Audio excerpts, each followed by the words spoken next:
خوشحال خان خٹک اور علامہ اقبال کا شمار دنیائے ادب اور سیاست میں اہم ترین شخصیات میں ہوتا ہے۔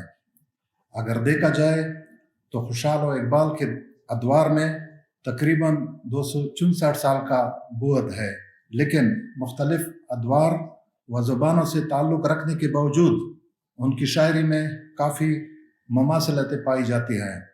خوشحال و اقبال کی شاعری میں فکری مماثلتوں اور معاصرانہ معنویت کا احاطہ کرنے سے پہلے دونوں شعراء کی ہماگیریت پر چند باتیں کہنا ضروری سمجھتا ہوں۔ خوشحال خان خٹک اپنے عصر کا نابغہ روزگار شخصیت ہے جو اپنی مثال آپ ہے۔ ان کی طرح کثیر الجہد شخصیات دنیا میں شاذ و نادر ہی ہوں گی۔ وہ بیک وقت شاعر، نثر نگار، مترجم، محقق، نقاد، مفکر، دانشور، ماہر تعلیم، سیاستدان، نفسیات دان، جغرافیہ دان، تاریخ دان، ماہر فلکیات، ماہر طب، ماہر امراض پرندگان و چرندگان، جرنیل، جنگجو، شاہ سوار، شکاری، تیر انداز اور خطاط تھے۔ انہوں نے کسی یونیورسٹی سے باقاعدہ کوئی ڈگری حاصل نہیں کی تھی، لیکن وہ جینیس سے مروجہ علوم پر مکمل دسترس رکھتے تھے۔ فارسی و عربی زبانوں پر انہیں مکمل عبور حاصل تھا۔ پشتو کے علاوہ فارسی زبان کے بھی بہت اچھے شاعر تھے۔ میجر راورٹی کے مطابق خوشحال خان خٹک 250 کتابوں کے مصنف تھے۔ خوشحال خان خٹک غضب کے رائٹر تھے۔ انہوں نے جیل میں دستارنامہ نامی ایک سیاسی کتاب 5 دنوں میں، جبکہ ایک اور کتاب بزنامہ 6 دنوں میں لکھی تھی۔ وہ پشتو رسم الخط کے موجد بھی تھے۔ پشتو ادب میں پہلی بار نئے و متنوع موضوعات متعارف کرائے۔ انہوں نے اپنے بیٹوں کی زبردست ادبی تربیت کی تھی۔ اپنے گھر میں اکیڈمی کی بنیاد رکھی تھی جس کے ڈائریکٹر وہ خود ہی تھے۔ وہ نہ صرف خود علمی منصوبے پر کام کرتے تھے بلکہ مختلف علمی و ادبی پروجیکٹس کا ٹاسک بھی اپنے بیٹوں کو تفویض کرتے تھے۔ ان کے بیٹوں، پوتوں اور پڑپوتوں نے پشتو ادب کی بنیادوں کو مضبوط و مستحکم کیا۔ پشتو زبان و ادب پر ان کے احسانات ان گنت ہیں۔ ناموافق حالات و ریاستی سرپرستی کے بغیر انہوں نے تنہا پشتو زبان کو فارسی کے برابر لا کھڑا کیا۔ علامہ اقبال 20ویں صدی کے عظیم شاعر، ادیب، مفکر، سیاستدان، قانوندان اور دانشور ہیں۔ ان کی شاعری دنیائے ادب کا ایک قیمتی سرمایہ ہے۔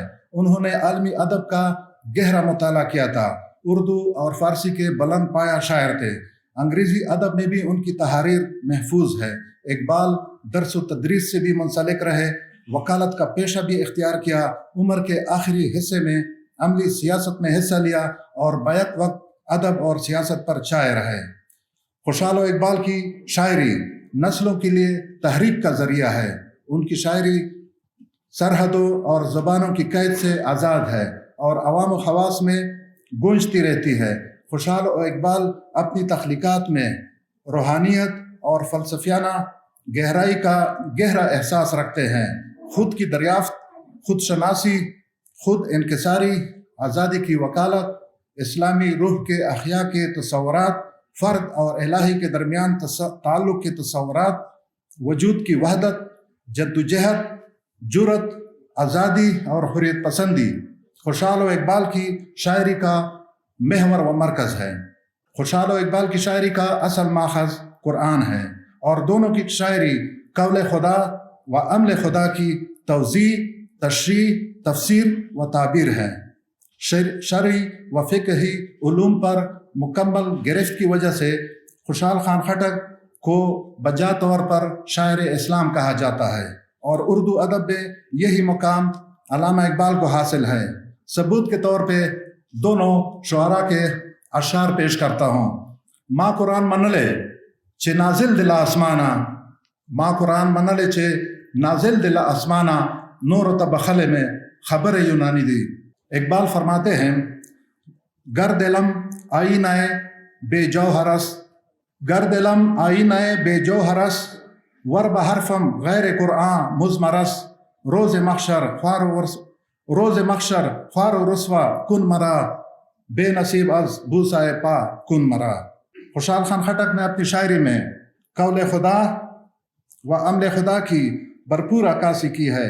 انسانی تخلیق و تخلیق کائنات پر فلسفیانہ انداز میں یوں بحث کیا ہے: جب کوئی مصور دیوار پہ تصویر بنا دیتا ہے تو پوری دنیا کے لوگ اس کی تعریف کے گیت گانے لگتے ہیں، مگر اس نقاش ازل کی صنعتگری پر غور نہیں کرتے جو ایک حقیر قطرے سے ایک حسین پے کر تلاش کر لیتا ہے۔ جہانون سلگ ندی پے نوی نے نادانا گورا سودی ہس ازمکے گورا سو ہس ازمانا واڑا ساپو زڑکے زائدی آئے تر عرش لویا انسانا۔ خوشحال کی طرح اقبال کی شاعری بھی قول خدا و عمل خدا کے شوخ رنگوں سے بری پڑی ہے۔ بہترین نتائج اخذ کرنے کے لیے قرآن کی طرف رجوع اقبال کا شعوری فیصلہ تھا۔ انہوں نے اپنے خط میں تصوف و وحدت الوجود اور مغربی فلسفہ پڑھنے کا جہاں تذکرہ کیا ہے وہاں انہیں اپنی غلطی کا احساس بھی ہوا ہے، جس کا برملا اظہار علامہ ان الفاظ میں کرتے ہیں: میرا فطری اور آبائی میلان تصوف کی طرف تھا، اور یورپ کا فلسفہ پڑھنے سے یہ میلان اور بھی قوی ہو گیا تھا، کیونکہ فلسفہ یورپ بحیثیت مجموعی وحدت الوجود کی طرف رخ کرتا ہے، مگر قرآن پر تدبر کرنے اور تاریخ اسلام کا بغور مطالعہ کرنے کے بعد یہ نتیجہ ہوا کہ مجھے اپنی غلطی کا احساس ہوا اور میں نے محض قرآن کی خاطر اپنے قدیم خیالات کو ترک کر دیا، اور اس مقصد کے لیے مجھے اپنی فطری میلان کے ساتھ ایک خوفناک دماغی اور قلبی جہاد کرنا پڑا۔ اب قرآنی تصور اقبال کی شاعری کا ایک معتبر حوالہ بن چکا ہے۔ مسلمانوں کی ماضی، حال اور مستقبل پر اقبال کی گہری نظر تھی۔ قرآن کو سینے سے لگانے اور تاکہ نسیاں پر رکھنے کے نتائج اور فائنڈنگز اقبال نے صرف اپنے ایک شعر میں پیش کیے ہیں، گویا دریا کو کوزے میں بند کیا ہے۔ اقبال ہمیں اس الارمنگ سچویشن سے یوں خبردار کرتے ہیں: وہ معزز سے زمانے میں مسلمان ہو کر اور تم خوار ہوئے تارے کے قرآن ہو کر۔ قول خدا و عمل خدا کے حوالے سے خوشحال و اقبال کی شاعری میں کافی مماثلتیں پائی جاتی ہے۔ ستاروں سے آگے جہاں اور بھی ہے، ابھی عشق کے امتحان اور بھی ہے، تہی زندگی سے نہیں یہ فضائیں، جہاں سینکڑوں کارواں اور بھی ہے، قناعت نہ کر عالم رنگ بو پر چمن اور بھی آشیاں اور بھی ہے۔ یہی قرآنی تصور خوشحال و اقبال کی شاعری کا اصل روح و فکری مماثلتوں کی بنیاد بن گیا۔ خوشحال و اقبال ایک فلاحی ریاست و مثالی معاشرے کے قیام کے خواہاں تھے۔ ظاہر ہے ایک مثالی معاشرے کے قیام کے لیے ایک متحرک، جاندار، فعال، باشعور، باضمیر، جفاکش، اولو العزم، نڈر، بے باک کردار کی ضرورت ہوتی ہے، اور یہی کردار ہمیں خوشحال کے کلام میں ننگیال کی شکل میں اور اقبال کے کلام میں مرد مومن کی صورت میں نظر آتا ہے۔ خوشحال کا ننگیال جنگیال اور ترزن، اقبال کا مرد مومن انسان کامل، مرد حق، بندہ افاقی، مرد کلندر اور فقیر کی صفات و خصوصیات قرآنی تعلیمات کے عین مطابق ہے۔ یہاں یہ وضاحت ضروری ہے کہ خوشحال خان خٹک نے آج سے 400 سال قبل اپنی ایک نثری کتاب دستارنامہ میں بھی فلاحی ریاست کا تصور پیش کیا تھا، اور اس فلاحی ریاست کے لیے مرد کامل کا وجود لازمی قرار دیا تھا۔ خوشحال نے اپنی شاعری میں ننگیال کی یوں تصویر کشی کی ہے۔ اشعار کا ترجمہ پیش کرتا ہوں: مرد وہی ہے جو صاحب ہمت و برکت ہو اور دنیا والوں کے ساتھ سلوک و برتاؤ میں خوش خلق اور شیریں مقال ہو، جس کا ظاہر و باطن ایک ہو، جو صادق القول ہو، اپنے عہد کا پابند ہو۔ جب بلندی کا مقام ہو تو وہ عظمت اور رفعت میں آسمان ثابت ہو، لیکن جب عجز و انکسار کا موقع ہو تو تاک کی طرح اس کی شاخیں زمین پر ہر سمت پیلی نظر آئے۔ دا یوا وینا د زړه په غوږ واوره، دا یوا وینا د زړه په غوږ واوره چې بهتره د اورنګ تر سلطنت ته، سر د درومي مال د درومي پت نه ځي د سړي د چارې کل خوبي په پت ته.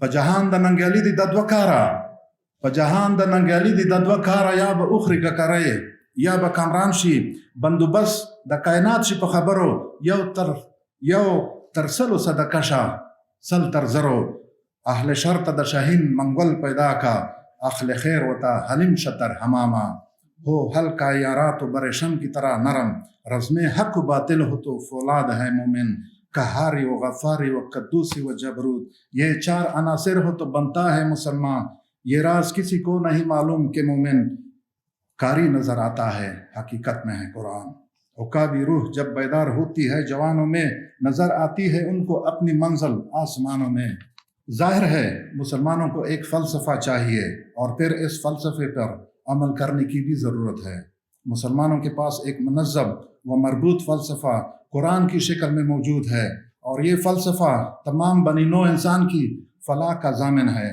معاصر دنیا کے سامنے خوشحال و اقبال نے یہ فلسفہ انتہائی فصیح و بلیغ انداز میں پیش کیا ہے اس کی ضرورت کل بھی تھی آج بھی ہے اور آئندہ بھی اس کی اہمیت میں کوئی کمی نہیں آئے گی کیونکہ یہ فلسفہ ہر لحاظ سے پرفیکٹ ہے سدا بہار ہے اور فطری ہے اقبال نے قرآن سے اقتصاب کیا ہے اور خوشحال خان خٹک نے قرآن کو اپنے افکار کا سرچشمہ بنایا ہے اس سرچشمے کی روشنی میں خوشحال و اقبال نے جو افکار و تصورات پیش کیے ہیں ان کی نوعیت عملی ہے اور براہ راست ہمارے عقیدے نظریے اور عمل سے تعلق رکھتے ہیں ان افکار و تصورات کو اگر اپنی اصل روح میں عمل میں لایا جائے تو عملی طور پر مغربی نظریات کا رد بھی کیا جا سکتا ہے اس کے علاوہ اس فلسفہ پر عمل کر کے ہم عمومی انتشار افتراق نظریاتی گمراہی کاہلی خوف بے جا طمع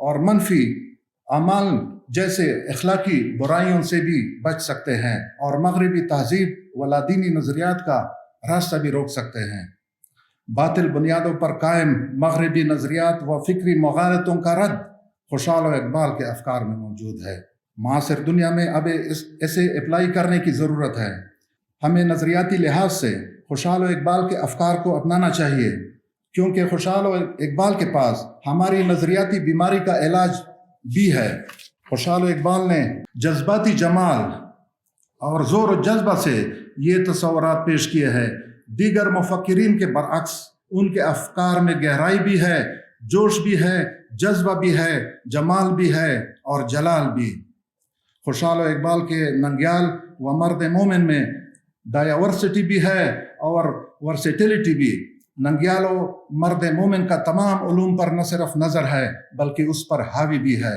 دور حاضر کی تقاضوں پر بھی ان کی نظر ہے اپنی تاریخ بھی نہیں بلاتا ان افکار کی روشنی میں ہم ایک تہذیب بھی بنا سکتے ہیں اور مغربی تہذیب و منطقی مغالطوں کا رد بھی کر سکتے ہیں شکریہ